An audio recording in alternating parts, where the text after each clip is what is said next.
So ayan mga bossing, may gagawin na naman tayong e-bike. Yan. So sobrang lamig dito sa Taiwan, kaya naka-dobling jacket tayo ngayon. So ayan o. Okay.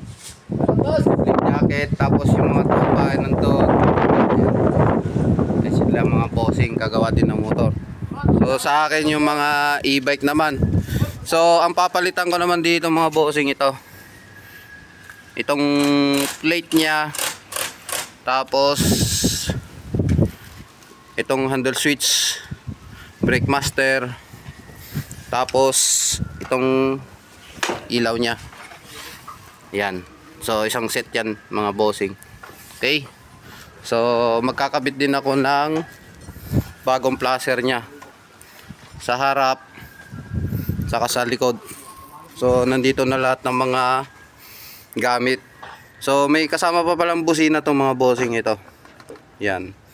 Ito yung plate, ito yung ilaw, headlight nya, brake master, tapos yung sa placer nya, ilaw nyang placer, tapos ito yung handle switch. Okay. So may brake fluid din ako para pag nagpalit ako dito mga bossing, so ito lang naman tatanggalin ko. Okay. So dito mga bossing, itong throttle switch nya, so stock to, kaya hindi ko lang sure kung magwa-wiring ako dito sa mismong loob nya. Hindi ko lang alam kung flat yung kanyang socket or square siya, kung nakaganito siya. Yan, ito yung socket. Okay. So nandito na lahat ng mga gamit ko. So nandito ako ngayon sa dorm. Sobrang lakas ng hangin. Sa sobrang lakas ng hangin, sobrang lakas ng lamig dito. Okay. So yan ang gagawin ko ngayon, project Ginori. Yan, Ginori siya mga bossing. Okay. So dito muna ako magsisimula sa likuran nya. So ito muna yung papalitan ko, itong plate nya. So pagka nagawa ko na to, so doon naman ako sa harap para isang baklasan na to sa harap, pati yung placer nya. Yan. So yan, sisimulan ko na siya mga bossing. Okay. So yan na mga bossing, ito na yung kinabit ko na plate. Yan. So yung stock nya, ito yung stock nya. Ayan, naikabit ko na. So dito mga bossing, papalitan pa to ng brake pad, dahil yung brake pad nya dito is putpud na yung pinaka baba nya. So papalitan pa yan. Bali hindi ko nadala yung brake pad. Ayan. So papalitan pa yan ng brake pad. Ayan o, tumutunog siya o. Dahil yung brake pad nya, bakal sa bakal na rin yung pinaka nakakayod nya. Yan, kaya tumutunog. So papalitan pa yan ng brake pad. So pagdating naman dito mga bossing sa placer, so kung mapapansin nyo yung placer nyo is tatlo yung wire, red, yellow, tsaka black. So itong ano na to, red na to, so yung ilaw yan dito sa likod nya. Yan. So nasa sa inyo yan kung gusto nyo ikabit o hindi. So sa akin, isinama ko sa yellow. Yan, positive yan. Itong red saka yung yellow, positive. Ito naman yung black, negative yan. So yan siya. Ayan. Okay. Yung red saka yellow, yan, nakakabit siya dan. So yan, try natin siya. Ignition natin, placer natin. Yan. So ito yung red na to, ito yon, yung ilaw na to. Okay. So nasa sa inyo yan kung gusto nyong itap or hindi, o ito lang yung pagaganahin nyo. Yan. So sa akin, pinagana ko siya, isinabay ko sa placer. Ayan siya. Yan. So pagka single naman, so kung yellow naman o red lang, so ibig sabihin dito lang siya.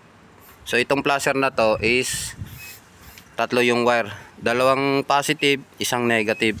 Yan. Okay na siya mga bossing. So ikakabit ko na lang siya. Tapos dito mamaya papalitan ko naman ng brake pad. Para sa likod okay na. So doon naman ako sa harap ngayon. Pagkatapos dito sa likod. Okay.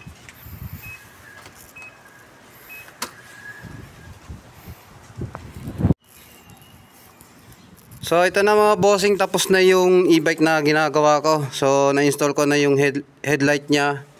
Tapos brake master saka yung switch niya, throttle switch. So pagdating naman dito, so tapos na to. Yan na yung plate niya. Tapos ito yung bagong pad niya. Okay. So ito yung sinasabi ko kanina mga bossing, oh. Bakal sa bakal na yung pinakakayod niya. So ito medyo okay pa pero manipis na. Yan. So iba na yung kayod niya. Ito naman bakal sa bakal. Yan, oh. Ganun siya. Okay. So yan, tiningnan ko na siya, bago na siya. Pinalitan ko, okay na siya. Yan. Okay na dito mga bossing. Tapos pagdating naman dito, so yan. So nilagyan ko na rin siya ng brake fluid. Ayan. Okay na yung preno niya. So dito mga bossing, stock yung switch niya. Okay? Yung binaklas ko. So ang nangyari dito mga bossing, bali ang ginawa ko dyan, ni-wiring ko pa siya. Pagdating dito, saka dito. So magkakaiba kasi yung pagdating ng stock saka yung bago. Pagdating dito sa connection niya. Bali, ang ginawa ko dyan, ni-wiring ko pa siya. So, pinagpalit-palit ko yung mga ano niya, wiring niya. Okay? So, pero okay na to. Yan. Kaya nakabalot na yan. Okay na yan mga bossing.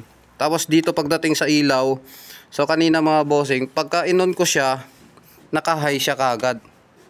So, ang dapat doon, ganito siya. Yan. Pag pinindot mo siya, naka-high to, naka-low to. So naka-low to mga ka-e-bike. So dapat ito naka-low. Tapos pag hinay natin, so dalawa. Bukas din to. Bali apat na siya. So kanina iba siya, baliktad siya mga bossing.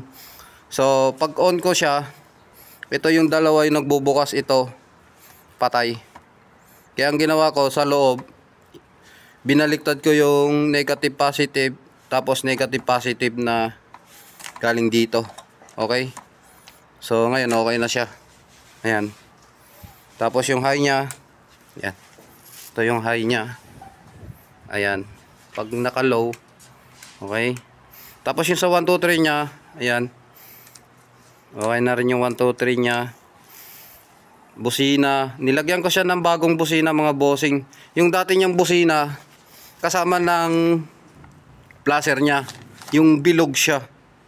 So pinutol ko yung isang wire doon, yung kulay dilaw. Tapos nag-install ako ng bagong busina niya. So nandito yung bagong busina niya ngayon, nasa loob. So ito siya. Yan. So hindi na siya dito. Yan. Dito dati yung busina niya, kasama ng tunog ng placer niya. So ngayon wala na. Binago ko na yung pinaka kanyang busina. So yan mga bossing, okay na. Tapos yung placer, so i-hazard natin.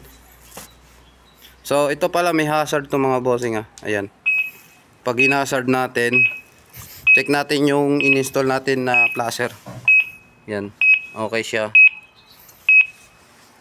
Tapos dito sa likod, ayan. I-preno mo nga, Nil. Sa kabila. Sige, preno mo. Ayun, gumagana. Sa kabila naman. Okay na. Okay. So ayan, okay na siya mga bossing, gumagana na lahat, pati yung dito niya. So pagka tinrottle naman natin, so medyo naka lapat yung gulong. Ayan siya. Ayan. Okay. So nakalapat siya mga bossing. Dahil yung gulong niya malaki. 120 by 70. yung size ng gulong niya. So dito naman okay na rin lahat. Yan. Nagkaroon siya ng hazard. So dati wala siyang hazard. Okay? So dito wala na to. Ito walang connection to mga bossing. Pati yung part niya. So ang kinuha ko lang dito yung busina. So doon sa bagong install ko na busina. Yan. So okay na rin yung ilaw. Good na yung ilaw. Yan. Okay. So ang ikakabit ko na lang dyan mga bossing ito. Dito. So tapos na yung e-bike na to. So yan mga bossing, okay na siya. Yan, naikabit ko na yung pinaka mukha niya. Yung mga bagong kinabit ko na accessories niya. Okay. Naka-on pala to. So yung voltmeter niya 1, 2, 3. Okay. Tapos hazard. Ayan. Hazard, cluster, busina. Ilaw. Okay. So okay na lahat. Pati yung brake master niya. So magkaiba lang yung kulay ng brake fluid niya dahil ito may ano siya. May halo. So ito naman pure. Okay. Ayan, okay na siya. Tapos okay na to side mirror niya. Yan, okay na siya lahat mga bossing. Pati dito sa likod. Yung sa preno niya, okay na rin. Yan, okay na yung preno niya. So medyo natagalan kami dahil dito. Itong piston niya, so dumikit na doon sa rubber gasket niya. So ginawan ko siya ng paraan para maglaro ulit. So mag-play siya. Binaklas ko muna yung pinaka piston niya, nilinis ko, tapos yung rubber gasket niya tinanggal ko rin. So binawasan ko yon para pumasok siya, pasok sa kalabas, maglaro pag once na pinipreno. Yan, okay na siya. So dito kami natagalan dito sa ano niya. Kala namin bibilan ng bago. So dito naman okay na lahat. Yan. Pati mga ilaw niya. Yan.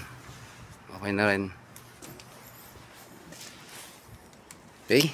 So yan mga bossing. Maraming salamat sa walang sawang pagsuporta sa aking YouTube channel. So thank you mga bossing.